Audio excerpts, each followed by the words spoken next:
I walked through the front door after my weekend shift at Henderson Hardware, expecting to hear the usual sounds of home. Instead, I was met with complete silence. The living room where our brown leather couch used to sit was empty. The walls where family photos once hung showed pale rectangles of unfaded paint. Every piece of furniture, every personal item, every trace of my family had vanished. I stood frozen in the doorway, my work boots still muddy from loading lumber all day. On the kitchen counter, a single piece of notebook paper caught my eye. My mother's handwriting spelled out words that would change everything. Franklin, we've moved on with our lives. You're 20, now old enough to figure it out. Don't try to contact us. We need a fresh start without looking back. The lease and utilities are in your name now. Good luck. Mom and Dad. The silence pressed against my ears. I read the note 3 times before my brain could process what I was seeing. This had to be some kind of joke.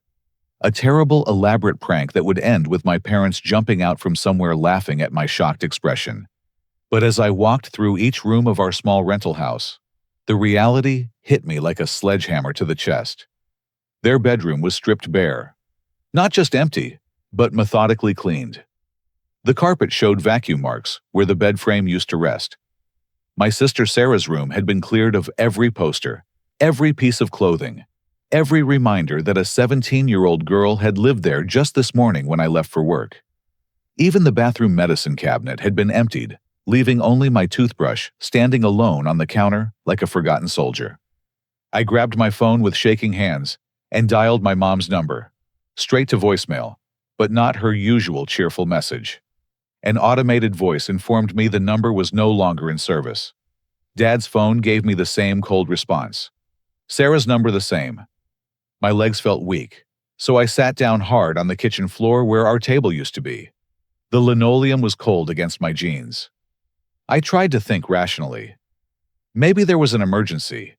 Maybe someone was sick or hurt, and they had to leave suddenly. But that didn't explain the note. It didn't explain why they would tell me not to contact them. I spent the next hour searching the house for any clue they might have left behind. In my parents' bedroom closet, I found a stack of bills rubber-banded together. Electric, gas, water, internet.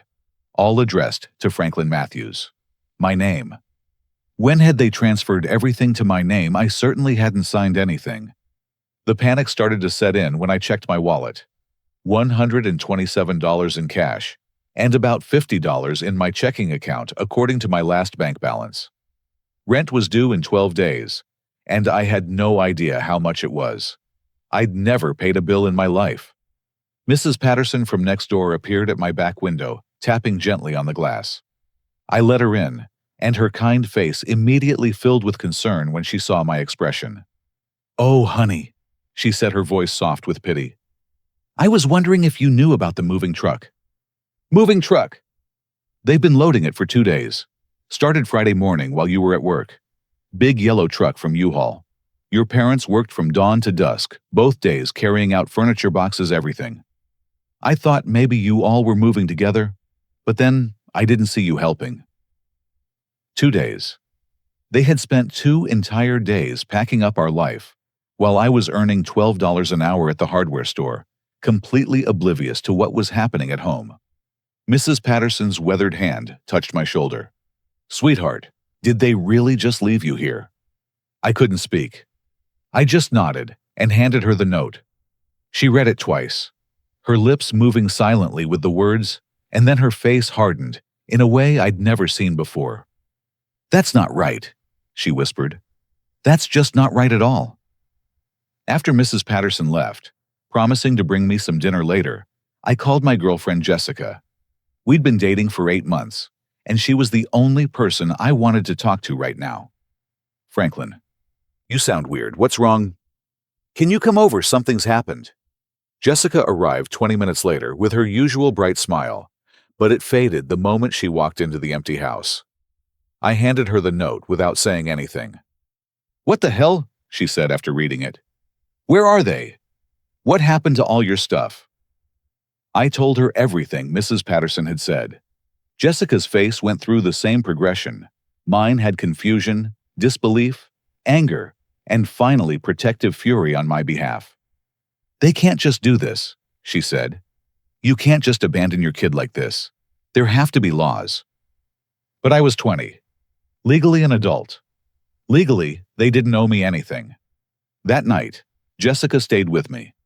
We made a bed out of couch cushions from her car and borrowed blankets from Mrs. Patterson. I lay awake, staring at the ceiling, listening to the house settle around us. Every creak and pop sounded amplified in the emptiness. The next morning, I walked into Henderson Hardware to talk to my boss, Dale. He was in his 50s with calloused hands and a beard that was more gray than brown. He'd always been fair to me, and I hoped he might have some wisdom for this impossible situation. "They did what?" Dale asked when I finished explaining. He was organizing inventory in the paint section, but he stopped and turned to face me fully. "Son, that's the most cold-hearted thing I've heard in 30 years. "I need more hours," I said. "As many as you can give me. I've got rent to pay, and I don't even know how much it is." Dale nodded slowly. "I can give you 40 hours a week, maybe 45 during busy periods. But Franklin, $12 an hour isn't going to cover much in today's world." I did quick math in my head. 40 hours at $12 was $480 a week before taxes. Maybe $400 after taxes. $1,600 a month if I was lucky. For rent, utilities, food, gas, car insurance, and everything else I'd never had to think about before. "It'll have to be enough," I said. Dale studied my face for a long moment. "You've got backbone, kid. I'll give you that. Let me see what other shifts I can find for you." When I got home that afternoon, I found a stack of mail that had been sitting in the box for days. Electric bill, $83. Gas bill, $47. Water and sewer, $52. Internet, $69. Car insurance, $134. All addressed to me, all due within the next 2 weeks. But the worst discovery came when I found a bank statement mixed in with the other mail. My college savings account, the one my parents and I had been building since I was 16, showed a balance of $0 and 0 cents. The last 3 withdrawals, all in the past 2 months, had emptied the entire $8,400 I'd been planning to use for school in the fall. I sat on the kitchen floor again, surrounded by bills I couldn't pay with money I didn't have for a life I'd never chosen. For the first time since finding that note, I let myself cry. Jessica arrived the next morning with coffee and donuts, determined to help me figure out what had happened. We spread all the paperwork across the empty living room floor, like detectives working a case. "There has to be more information somewhere," she said, sorting through the bills. "People don't just disappear without leaving some kind of trail." I remembered seeing some boxes in my parents' bedroom closet that they hadn't taken. When we went to look, we found 3 cardboard boxes pushed far into the back corner, covered with old sheets. Inside were documents, photos, and papers that painted a picture I wasn't prepared to see. The first box contained financial records going back 2 years. Bank statements showed a steady decline in their savings credit card balances, climbing month by month. There were past due notices, collection letters, and payment plans they'd apparently failed to keep. My parents had been in serious financial trouble for longer than I'd realized. In the second box, Jessica found something that made my blood run cold. Printed MapQuest directions from our address in Ohio to Tucson, Arizona. The date stamp showed they'd been printed 6 weeks ago. Below the directions in my mother's handwriting was a list. Storage unit rental mail, forwarding utility transfers, Franklin's accounts. "They've been planning this for weeks," Jessica said quietly. "Maybe months." The third box was the most devastating. My mother had kept a journal, and the entries from the past year revealed thoughts I'd never imagined she harbored about me. "Franklin is 20 now and needs to learn independence. We can't keep carrying him financially. Maybe if we give him some space to figure things out on his own, he'll finally grow up and stop relying on us for everything." Another entry, dated just 3 weeks ago. "We've decided Tucson is the right move. Fresh start, new opportunities. Franklin can take care of himself now. We've been enabling his dependence too long." The words hit me like physical blows. Enabling his dependence, I worked 30 hours a week while finishing high school. I'd never asked them for anything beyond normal parent support. I was planning to start community college in the fall to save money before transferring to a 4-year school. Jessica found emails printed out between my parents and relatives I hadn't spoken to in years. Messages to my Aunt Carol in Michigan. We're moving to Arizona for a new start. Franklin has decided he wants to stay in Ohio and live independently. We respect his choice to build his own life. Messages to my Uncle Robert in Tennessee. Franklin is at that age where he needs space from family. We think it's best if we give him room to grow without interference. He probably won't be coming to family gatherings anymore. They'd been systematically laying the groundwork for their abandonment, while painting me as the one who chose separation. Every relative who might have questioned their decision had been fed a story that made me the ungrateful son who wanted nothing to do with family. "This is insane," Jessica said, holding up another email. "They're telling everyone you chose this." But the worst discovery was yet to come. Hidden in a manila folder at the bottom of the third box were bank records showing the withdrawal of my college fund. 3 separate transactions, $3,000 in April, $2,000 in May, and $3,400 in June. Each withdrawal slip was signed by my father as the account's co-signer. Clipped to the bank records was a handwritten note in my father's writing: emergency funds for Arizona move and security deposits. Franklin's education money repurposed for family stability. They'd stolen my future to fund their escape. Jessica was reading over my shoulder, and I felt her body tense with anger. "Franklin, this is theft. They can't just take your money like that." "They're co-signers on the account," I said, though my voice sounded hollow. "Technically, it's legal." We kept digging through the papers, and what we found was evidence of careful, methodical planning. Lease agreements for an apartment in Tucson, signed 2 months ago. Utility setup confirmations for their new address, dated 7 weeks back. Even a new cell phone plan with Arizona numbers activated a month before they left. But perhaps the most painful discovery was a text message thread that Jessica found printed out and hidden in my father's handwriting folder. Messages between my parents and my Uncle Robert discussing their exit strategy. "Mom, Franklin needs to learn responsibility. We've coddled him too long." "Uncle Robert, seems harsh to just leave him with no warning." "Dad, sometimes tough love is the only way. We'll let him struggle for a while, see if he figures things out. Maybe in 6 months or a year, we'll reach out and see how he's doing." "Mom, exactly. This is teaching him a lesson. Independence doesn't come from having everything handed to you." "Uncle Robert, what if he really can't manage on his own?" "Dad, then he'll call us, and we'll know he's learned his lesson. But I bet he's stronger than we think. This might be the best thing we ever do for him." The timestamp on these messages was from 3 weeks ago. This wasn't abandonment born from desperation or crisis. This was calculated punishment disguised as parental wisdom. They expected me to fail, expected me to come crawling back, begging for their help, proving that I needed them. Jessica read the messages and became angrier than I'd ever seen her. "They're treating you like some kind of experiment, like your life is a game they're playing to prove a point." I sat back against the empty wall and tried to process what I'd learned. My parents hadn't left in crisis or desperation. They'd crafted an elaborate plan to teach me a lesson they thought I needed to learn. They'd stolen my college money, lied to our relatives, and set up a new life in Arizona, while expecting me to fail so dramatically that I'd beg them to take me back. The betrayal cut deeper than the abandonment itself. They didn't leave because they had to. They left because they wanted to watch me struggle. The next 2 weeks were the hardest of my life. I paid the electric bill and rent, which turned out to be $850 a month, leaving me with almost nothing for food. I survived on ramen noodles, peanut butter sandwiches, and whatever Mrs. Patterson insisted on bringing me despite my protests.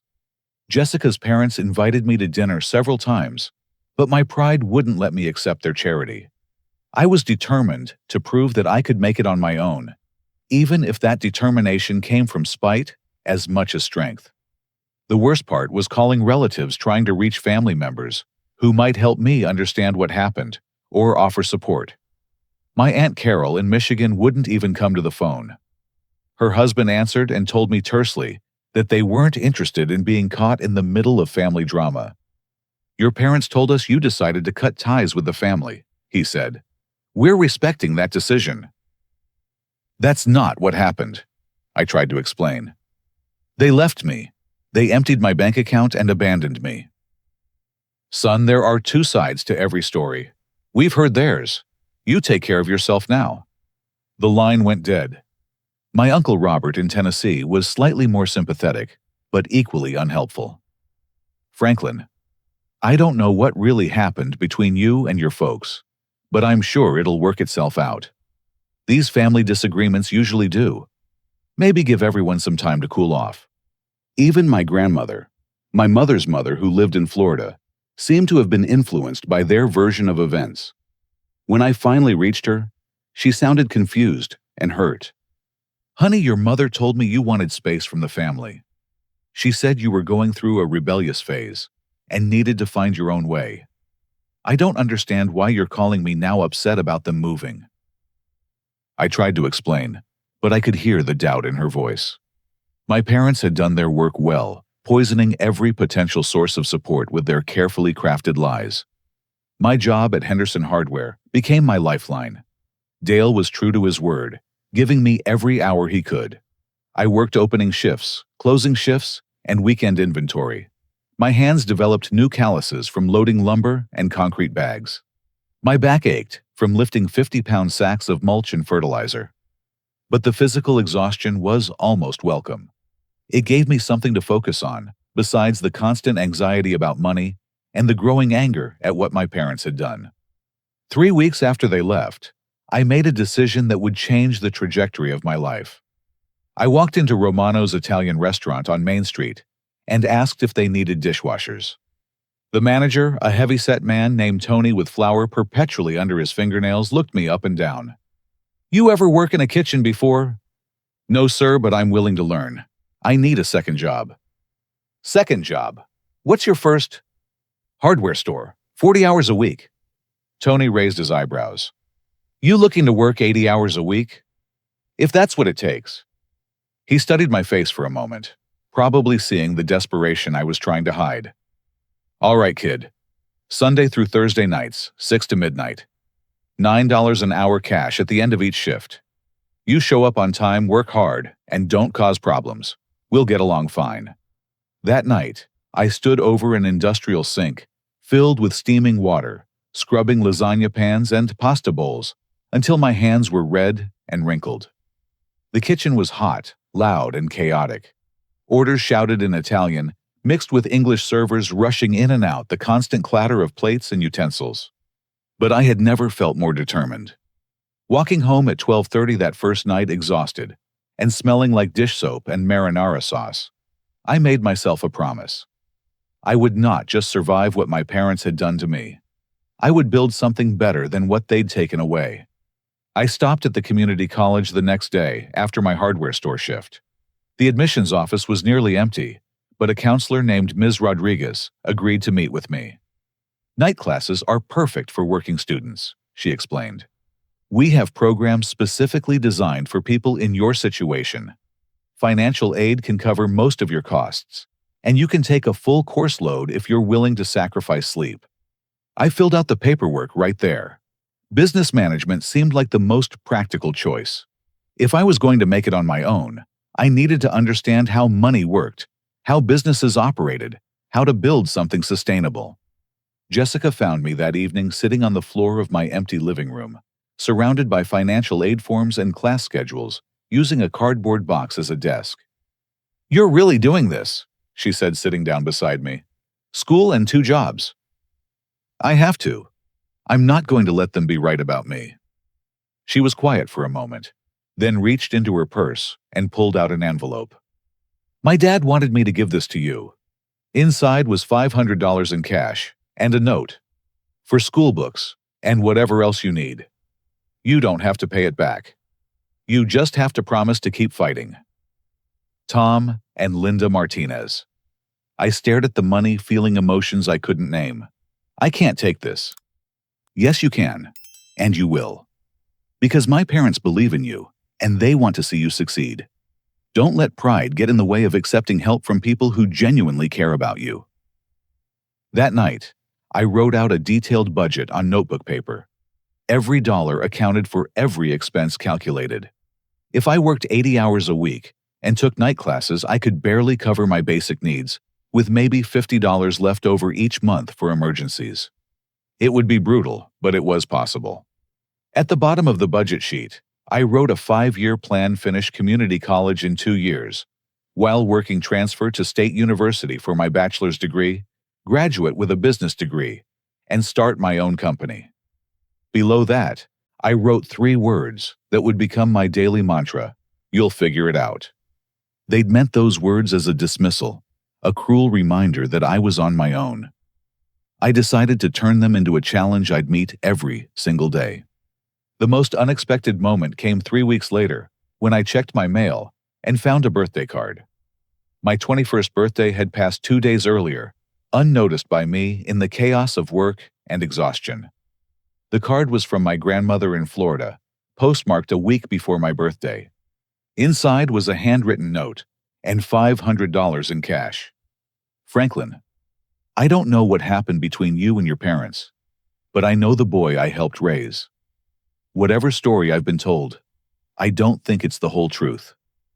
This money is from the savings account I started for you when you were born. I was going to give it to you when you graduated college, but something tells me you need it now. I love you, sweetheart. Happy birthday. Grandma Ruth. I read the note 3 times before I understood what it meant. My grandmother didn't believe my parents' version of events. Somewhere in her heart, she knew something was wrong with their story. For the first time since finding that note on the kitchen counter, I felt like someone in my family still believed in me. 3 years of working 80-hour weeks taught me things about myself I never would have discovered otherwise. My hands became permanently stained with motor oil from my new weekend job at Peterson's Auto Repair, where I'd convinced the owner to teach me basic mechanics in exchange for free labor on oil changes and tire rotations. Community college became my refuge. In those fluorescent-lit classrooms at night, surrounded by other working adults pursuing better lives, I found a sense of purpose that sustained me through the exhaustion. My business management classes revealed how badly my family had always handled money, and my accounting courses gave me tools to build the financial stability they'd never achieved. Jessica stood by me through everything, even when her friends thought she was crazy for dating someone who worked every day and fell asleep during movies. She graduated from high school and started at the State University, but she never made me feel left behind. Instead, she'd bring her textbooks to my empty house, and we'd study together her learning psychology while I worked through business law and economics. You're going to transfer here eventually, she'd say, curled up against me on the mattress I'd finally been able to buy after 6 months of sleeping on the floor. And when you do, you're going to be ahead of everyone else because you actually understand how the real world works. By the end of my 2nd year at community college, Romanos had promoted me from dishwasher to prep cook, adding $3 to my hourly wage. Dale at the hardware store made me assistant manager, bringing my pay up to $15 an hour. The auto repair shop started paying me for work that had been purely educational before. But the real turning point came when Mrs. Patterson's car broke down, and I offered to look at it. Her alternator had failed, and the local dealership wanted $600 for the repair. I bought the part online for $80 and replaced it in her driveway, refusing to take any money for the labor. Word spread through the neighborhood. Mr. Chen from 3 streets over called about his truck's transmission problems. Mrs. Williams needed her brakes done. The Peterson family, no relation to the auto shop owner, had a timing belt issue. I started doing mobile repairs out of my garage, which I'd converted into a basic workshop. Nights and weekends became opportunities to earn extra money while building skills that felt more valuable than anything I'd learned from my parents. Jessica's father, Tom, who worked as an electrician, became an unlikely mentor. He taught me that skilled trades were recession-proof and that honest service could build a reputation faster than any advertising. People remember when you treat them fairly, he said, helping me organize tools in my garage workshop. They remember when you show up on time, do good work, and charge reasonable prices. Those people become customers for life. By my final semester at community college, I was running a small but steady auto repair business out of my garage. Nothing fancy, just basic maintenance and common repairs for neighbors and friends. But it generated enough income that I could reduce my hours at Romano's and focus more on school. My grades were excellent, partly because I'd learned to value education in a way I never had when it was guaranteed. When you're paying for every credit hour with money earned from washing dishes and changing oil, you don't skip classes or waste time. Transfer to State University came with a partial academic scholarship and in-state tuition rates that were manageable with my savings and continued part-time work. Jessica was waiting for me on campus, having already found us a small apartment we could afford to split. "You made it," she said when I carried my single suitcase into our new place. "You actually made it." But I wasn't done yet. University business courses were more challenging than community college, but I attacked them with the same determination that had gotten me through those first brutal months alone. I specialized in small business management and entrepreneurship learning, about business plans, market analysis, and growth strategies. My mobile auto repair service expanded as word spread around campus. College students needed affordable car maintenance, and I could offer honest service at prices that beat the local shops. I hired 2 part-time helpers, both work-study students who needed flexible hours. Jessica and I became partners in more than just our relationship. She handled the scheduling and customer service for my business, while maintaining her psychology major. We complemented each other perfectly, her people skills balancing my technical focus. During my junior year, I bought my first house, a modest 2-bedroom in a neighborhood that was improving, but not yet expensive. The down payment came entirely from my business earnings, and the monthly mortgage was less than what many students paid for rent. 24 years old and you own a house, Jessica said as we painted the living room together. Your parents would be shocked if they knew. It was the first time either of us had mentioned my parents in over a year. By graduation, my mobile repair service had grown into Franklin's Auto Solutions, with a client base of over 200 regular customers, a waiting list for service, and net profits that exceeded what many new college graduates could expect from their first jobs. Jessica's family had become my family. Sunday dinners at the Martinez house, holiday celebrations, where I was included in every tradition, and a father-in-law who was proud to introduce me as his future son-in-law. Tom had taught me more about being a man in 3 years than my father had in 20.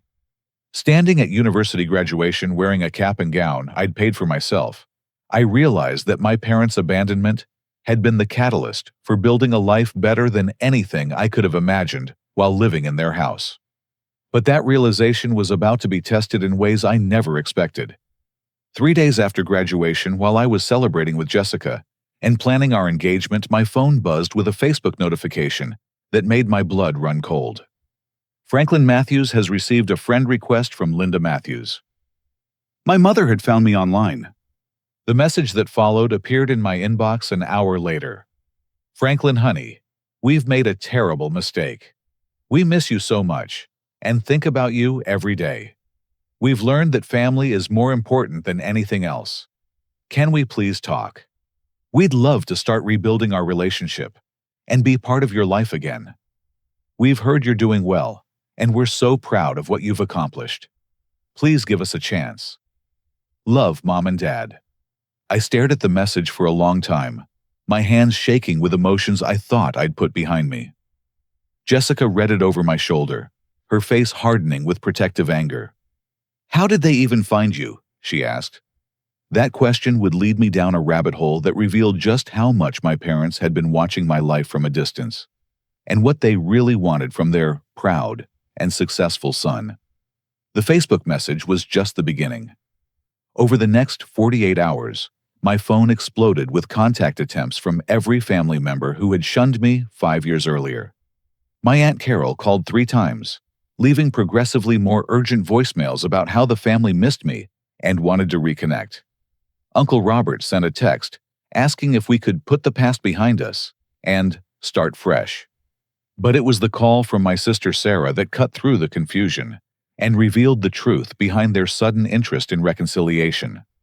Franklin. Her voice was tentative, older than I remembered. It's me, Sarah. Can we talk?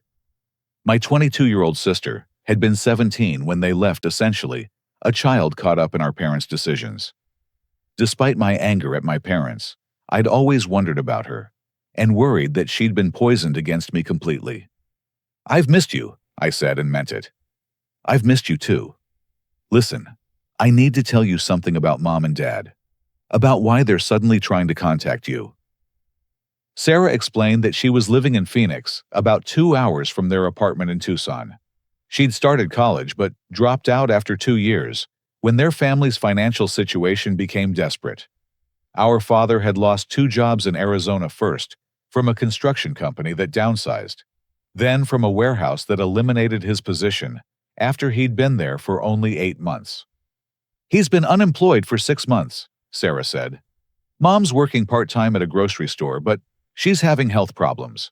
Diabetes, and they can't afford her medication consistently. They filed for bankruptcy 8 months ago. The picture she painted was of 2 people who had gambled on a fresh start in Arizona and lost. But that wasn't the worst part. Franklin, they've been keeping track of you this whole time. Mom follows your business page on Facebook under a fake name. They know about your graduation, your house, your company. They've been talking about you constantly lately. Talking about me, how? Sarah's voice became uncomfortable. About how you're successful now. About how you have money and your own business. Dad keeps saying things like, Franklin's doing well for himself, and our son has really made something of his life. But it's not pride, Franklin. It's calculation. My stomach dropped as I understood what she was implying. They think you owe them, Sarah continued. Dad keeps saying that everything you accomplished was because they taught you independence by leaving.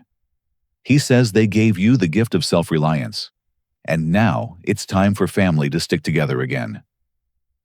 They stole my college fund, I said. I know. I've always known. But they justify it by saying it was family money that went toward the family's survival.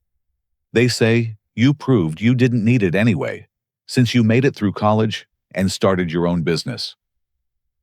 Jessica was listening to the conversation on speakerphone, her face growing darker with each revelation. She grabbed my hand and squeezed it, grounding me as my anger built. There's more, Sarah said. Mom's been telling people here that her successful son back in Ohio is going to help them get back on their feet. She's been talking to church ladies about how proud she is of your business and how family takes care of family. The manipulation was breathtaking in its scope and audacity. They'd abandoned me, stolen from me, lied about me to relatives, and then spent 5 years tracking my progress while telling people in Arizona that I would eventually be their financial salvation.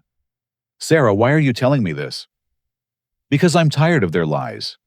Because what they did to you was wrong, and I was too young and scared to say anything at the time. And because... She hesitated. Because they've been pressuring me to contact you first, to soften you up, before they reach out directly. They think you'll be more receptive if the message comes from me first. Even my sister had been turned into a tool in their manipulation. I'm not going to do it, Sarah continued. I want a relationship with you, but not as their messenger. If you want to talk to them, that's your choice. But I thought you deserved to know what you're dealing with. After the call ended, Jessica and I spent the evening researching my parents' life in Arizona. Social media made it easy to find traces of their struggles. My father's LinkedIn showed a series of short-term employment, followed by months-long gaps.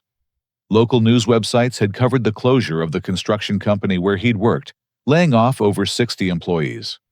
But the most revealing discovery came when I searched for their address and found real estate listings for apartments in their complex.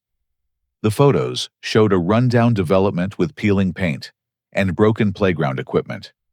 The kind of place people ended up when they'd exhausted better options. Then Jessica found something that made my blood boil. "Franklin, look at this," she said, pointing to her laptop screen. She'd found a local Arizona news story about small business success in neighboring states. In the comments section, someone named Linda M. had written, "My son in Ohio started his own auto repair business right out of college. He's doing so well, and we're hoping he can expand to Arizona soon. Family businesses are the best kind. My mother had been using my success to brag to strangers while pretending to be part of it." But the final piece of evidence came 3 days later, when I received a phone call that made everything clear. "Franklin Matthews, this is David Chen from Tucson Community Credit Union. We had an application for a small business loan that lists you as a co-applicant and reference. We're calling to verify some information." My hands went cold. I didn't apply for any loan. "Sir, the application shows Franklin Matthews, business owner from Ohio, applying jointly with Robert Matthews for a $15,000 business loan to start an auto repair franchise in Tucson. You're listed as the primary guarantor and business partner." I hung up and immediately called my bank to check my credit report. What I found was evidence of multiple credit inquiries in my name, all from Arizona financial institutions, all within the past 6 months. Someone had been applying for credit cards and loans using my name and business information. Jessica called her father Tom, who worked with contractors and understood how identity theft functioned. Within an hour, we had contacted all 3 credit agencies to place fraud alerts on my accounts. "They've been planning this for months," Tom said grimly, "using your business success to try to get themselves out of debt. This isn't coincidence, Franklin. This is systematic financial fraud." That evening, I sat in my living room surrounded by evidence of my parents' manipulation and fraud. They hadn't reached out because they missed me or felt remorse for abandoning me. They'd spent 5 years tracking my success, and now that they were desperate, they wanted to cash in on the life I'd built without them. The cruelest part was how they'd twisted the narrative. In their version of events, abandoning me had been a gift that taught me independence. My success proved their wisdom, and now they deserved to benefit from the results of their tough love. I thought about that 20-year-old kid who'd found an empty house and a cruel note. He'd been devastated, abandoned, and terrified. But he'd also been free to become someone his parents never would have allowed him to be. Now they wanted to take credit for his transformation and profit from his success.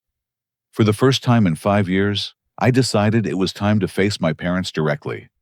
Not to reconcile, not to forgive, but to make sure they understood exactly who I'd become in their absence, and what the consequences would be if they continued to use my name and identity for their schemes. Planning the trip to Arizona felt like preparing for battle. Jessica wanted to come with me, but I knew this was something I had to face alone. Tom helped me gather all the evidence of identity theft and fraud, organizing it into a folder that read like a criminal case file. "Remember," Tom said as he drove me to the airport, "you're not that scared 20-year-old anymore. You're a successful business owner with legal rights and the resources to protect yourself. Don't let them turn you back into the child they abandoned." The flight to Tucson gave me 3 hours to prepare mentally for seeing my parents for the first time in 5 years. I'd printed out their address and photos of their apartment complex from Google Street View. The neighborhood looked even worse in person than it had online. Their building was a faded stucco complex with dead landscaping and multiple for rent signs suggesting high tenant turnover. I climbed the exterior stairs to apartment 214, my hand shaking slightly as I knocked on the door. The woman who answered looked like my mother, but aged beyond her 52 years. Her hair had gone mostly gray, and her face showed the strain of financial stress and health problems. For just a moment, seeing her fragility, I felt a flicker of the love I'd once had for her. "Franklin," she whispered, her hand going to her heart.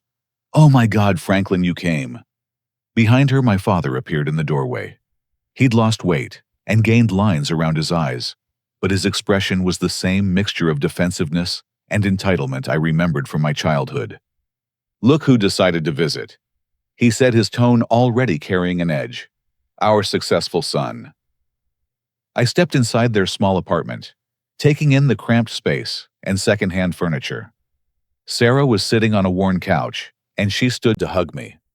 Her embrace was genuine and warm, reminding me that she was as much a victim of our parents' choices as I was. We need to talk, I said, looking at my parents. All of us. My mother's eyes were already filling with tears, but I'd learned not to trust her emotional displays. Too many childhood memories of her using tears to avoid accountability for her actions.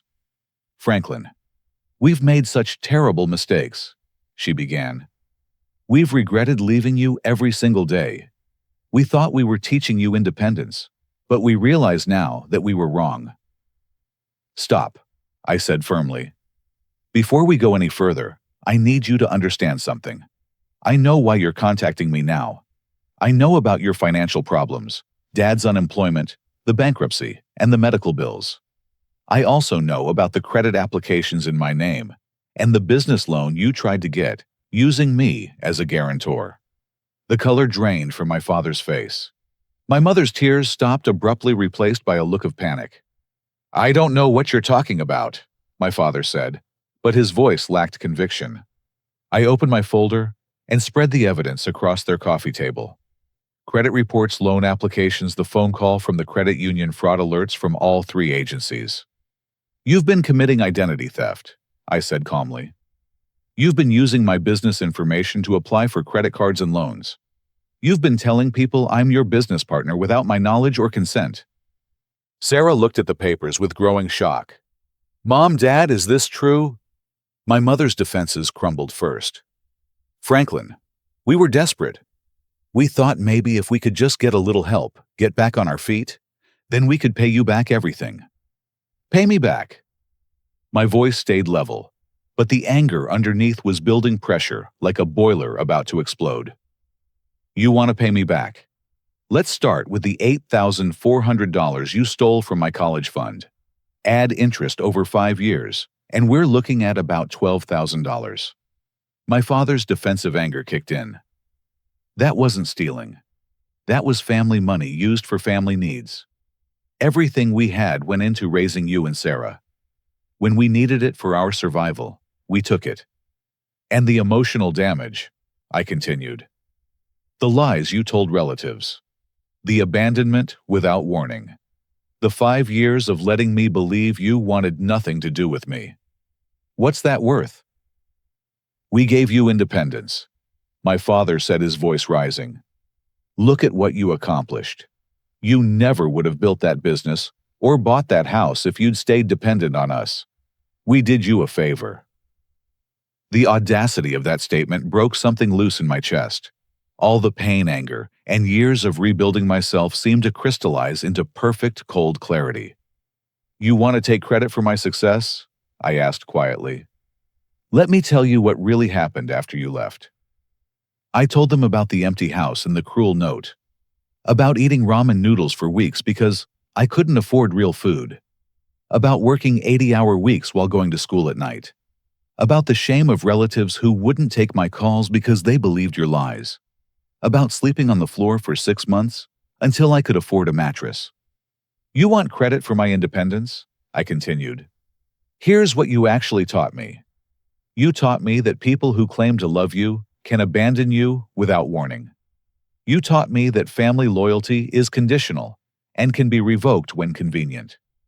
You taught me to trust only myself because the people who are supposed to protect you might be planning to exploit you. My mother was crying again, but these seemed like real tears. Sarah was staring at our parents, as if seeing them clearly for the first time. But here's what you didn't teach me, I said, pulling out my phone. You didn't teach me to be a victim. I showed them the recording app I'd been running since I walked in the door. I've recorded this entire conversation, I said. Your confession about the identity theft, your justifications, everything. I've already filed fraud reports with the credit agencies and notified the FBI about interstate identity theft. You have a choice to make right now. The apartment went completely silent.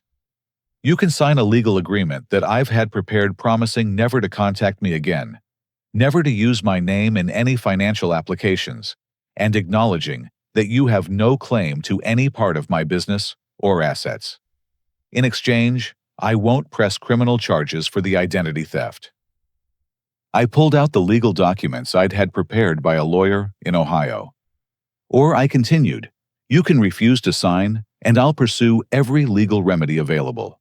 Identity theft, fraud, harassment. I have the resources now to make this very expensive and very public for you. My father's face had gone through several color changes during my speech. You can't threaten us. We're your parents. No, I said, standing up. Parents protect their children. Parents sacrifice for their children's well-being. Parents don't steal from their children and abandon them with cruel notes. You gave up the right to call yourselves my parents 5 years ago. Sarah spoke for the first time since I'd arrived. Mom, Dad, you need to sign those papers. Sarah, my mother exclaimed, how can you side with him against us? Because he's right. Sarah said, her voice stronger than I'd ever heard it. I've watched you plan this for months.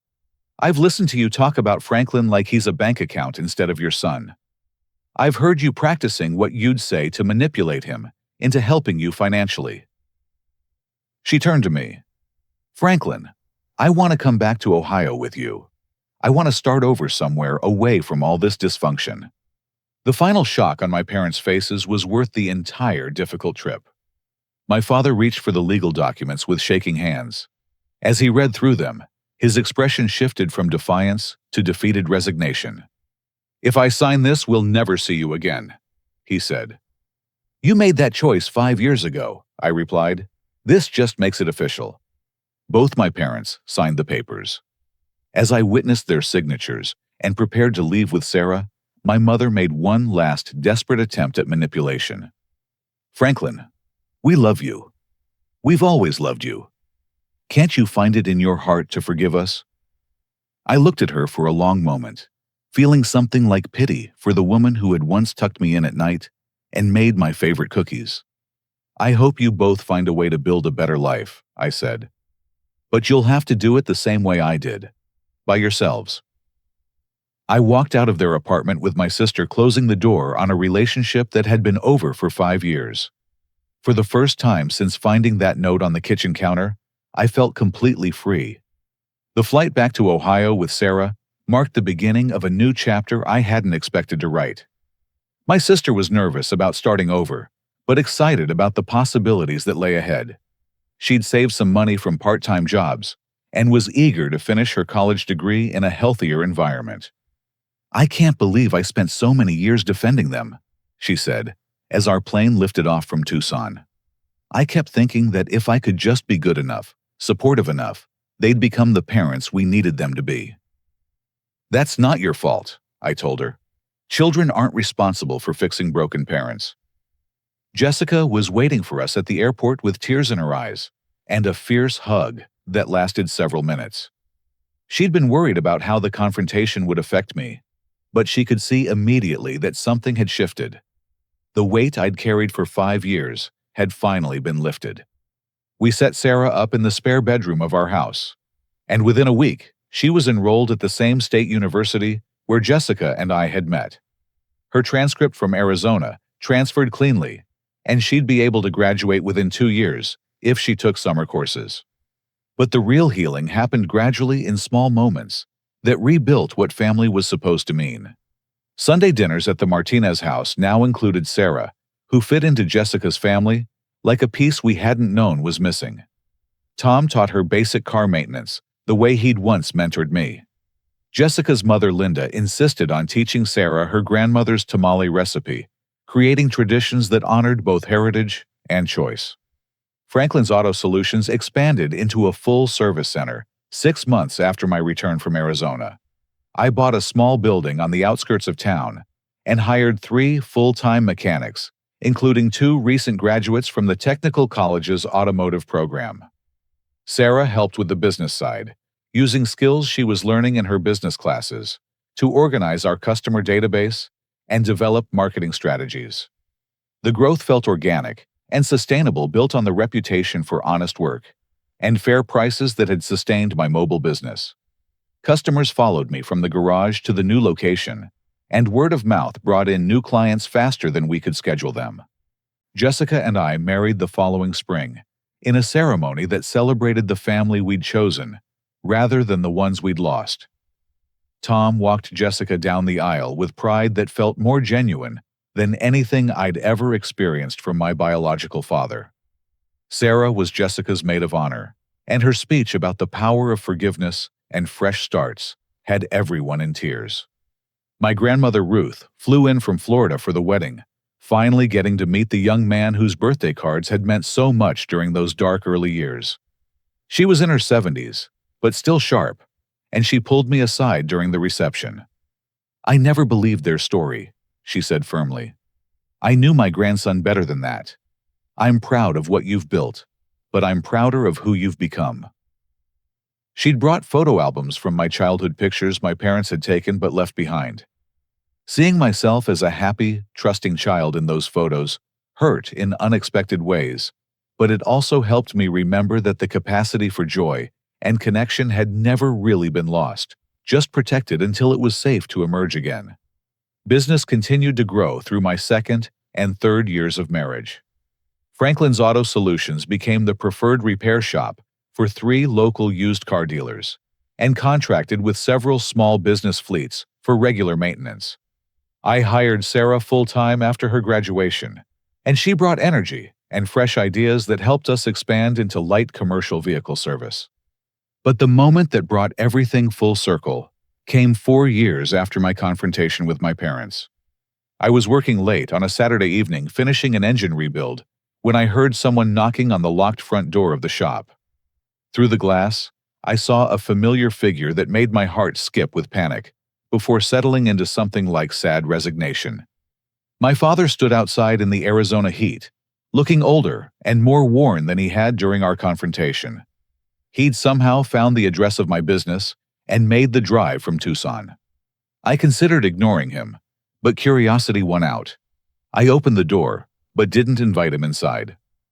"Hello, Franklin," he said quietly. "I know I signed papers saying I wouldn't contact you. I know you have legal grounds to call the police. But I needed to say something before it's too late." He looked genuinely ill-thin and gray, in ways that suggested serious health problems. "Your mother died 3 months ago," he said. "Diabetes complications. She was in the hospital for 2 weeks before the end." The news hit me harder than I'd expected. Despite everything she'd done, she was still the woman who had raised me for 20 years. I felt sad for the mother she could have been, and for the relationship we'd never been able to repair. "I'm sorry for your loss," I said and meant it. "She regretted what we did," he continued. "Not because of the consequences for us, but because she realized we'd thrown away the best thing in our lives. She was proud of you, Franklin. Proud of your business, your marriage, how you took care of Sarah. She just never figured out how to say it in a way that wasn't selfish." I nodded, but didn't respond. There wasn't anything to say that would change what had happened. "I'm not here to ask for anything," he said. "I just wanted you to know that you were right. About everything. We were selfish and cruel, and we destroyed our family because we couldn't accept responsibility for our own failures. You became a better man without us than you ever could have with us." He handed me an envelope and turned to walk away. "Dad," I called after him, surprising myself by using that word. He stopped and looked back. "Take care of yourself," I said. He nodded once and walked to his car, driving away as quietly as he'd arrived. The envelope contained a single sheet of paper, a handwritten letter from my mother dated 2 weeks before her death. "Franklin, I know I have no right to ask for your forgiveness, and I'm not asking for it. I'm writing this because I need you to know that abandoning you was the worst decision I ever made. Not because of what it cost us, but because of what it cost you. You were always the kindest, most determined of my children, and I threw that away because I was too proud to admit our problems weren't your fault. I hope you have children someday who know they are loved unconditionally. I hope you can give them what I failed to give you. I'm proud of the man you became despite us, not because of us. Be happy, sweetheart. You deserve all the love in the world. Mom. Reading her words in the quiet of my shop, surrounded by the tools and work that represented everything I'd built after she left, I felt something I hadn't expected: peace. Not forgiveness exactly, but a release from the anger that had driven me for so long. She was gone, and with her death, the final chapter of that painful story had been written. Jessica found me there an hour later, sitting in my office chair with the letter in my hands. "Are you okay?" she asked gently. "I think I am," I said, and realized it was true. 6 months later, Sarah gave birth to our nephew, a healthy baby boy. She named Thomas, after Jessica's father. Watching her hold her son in the hospital, seeing the fierce, protective love in her eyes, I understood something fundamental about family that our parents had never grasped. Family isn't defined by blood or obligation. It's built through choice, sustained through loyalty, and strengthened through the daily decision to put each other's well-being first. The family I'd lost when I was 20 had been replaced by something richer and more genuine. A wife who chose to stand by me through the hardest years, in-laws who welcomed me as their own son, a sister who'd found the courage to break free from toxicity, and now a nephew who would grow up knowing he was loved without conditions. Franklin's Auto Solutions now employs 12 people and serves over 800 regular customers. We've expanded to include a parts department and a customer lounge with free coffee and Wi-Fi. Sarah manages the business operations while I focus on the technical work that I've always loved. But success isn't measured just in financial terms anymore. It's measured in the relationships we've built, the community we've created, and the knowledge that we've earned everything we have through honest work and mutual support. Every morning when I unlock the doors of my shop, I think about that 20-year-old kid who found his family gone, and a note that said, "You'll figure it out." He did figure it out, but not in the way his parents intended. He figured out that being abandoned by people who were supposed to love him wasn't the end of his story. It was the beginning of a better one. The hardest lesson I learned was also the most liberating. Sometimes the people who hurt you the most give you the greatest gift by leaving your life. Sometimes you have to lose the family you were born into to find the family you were meant to have. That note that broke my heart when I was 20 became the foundation of the strength that built everything I have now. My parents were wrong about many things, but they were right about one: I did figure it out. I figured out that real love doesn't abandon you when life gets difficult. I figured out that true family supports your dreams instead of stealing from them. I figured out that the best revenge against people who bet against you is building a life so good that their absence becomes a blessing. Most importantly, I figured out that the child who needs protection and unconditional love still exists inside every adult, and that healing happens when you find people willing to give you what you should have received all along. Have you ever had to rebuild your life after someone you trusted abandoned you? What did that experience teach you about the difference between the family you're born into and the family you choose to build? I'd love to hear your thoughts in the comments below.